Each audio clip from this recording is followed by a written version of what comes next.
नमस्कार, मी ऐश्वर्या चुनडे. कृषी प्रधान टीव्ही मध्ये आपल्या सगळ्यांचं मनपूर्वक स्वागत. पाहूया आजचं बातमीपत्र.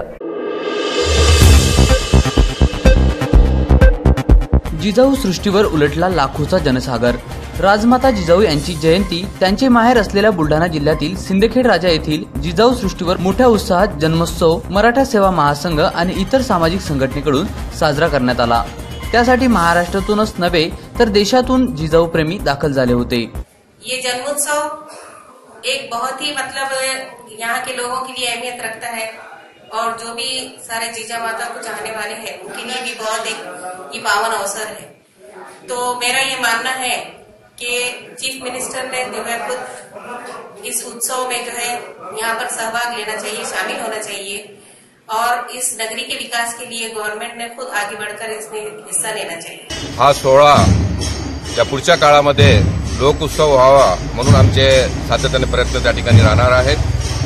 दरवर्षी जिजाऊ जन्मोत्सव सोहळा मोठ्या उत्साहाने या ठिकाणी साजरा होतो. गेल्या अनेक वर्षापासूनची आमची मागणी आहे का हा सोहळा लोकोत्सव सोहळा म्हणून साजरा व्हावा. राज्य शासनाच्या वतीने शासनाने या ठिकाणी दरवर्षी हा सोहळा मोठ्या उत्साहाने साजरा करावा. राजमाता जिजाऊ यांची 419वी जयंती महोत्सव मोठ्या उत्साहात सिंदखेड राजा येथील जिजाऊ सृष्टीवर साजरा करण्यात आला.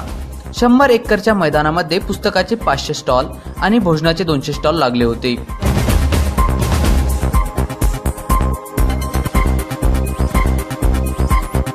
अतिशय नियोजनबद्ध हा महोत्सव पार पडला. महाराष्ट्रात निघालेल्या सकल मराठा मोर्चाच्या पार्श्वभूमीवर यावर्षी जिजाऊ आणि शिवप्रेमी पुरुषांसह महिला देखील मोठ्या संख्येने येऊन दरवर्षीची आकडेवारी मोडीत काढली. त्या दृष्टीने कुणाचीही गैरसोय होऊ नये यासाठी पोलीस प्रशासनाकडून चोख बंदोबस्त ठेवण्यात आला होता. यावेळी सुप्रिया सुळे, कृषी मंत्री पांडुरंग फुंडकर, खासदार संभाजीराजे भोसले यासह विविध पक्षाचे पदाधिकारी उपस्थित होते. गजानन काळुसेसह देविदास खनपडे, ब्युरो रिपोर्ट, कृषी प्रधान टीव्ही, सिंदखेड राजा, बुलढाणा.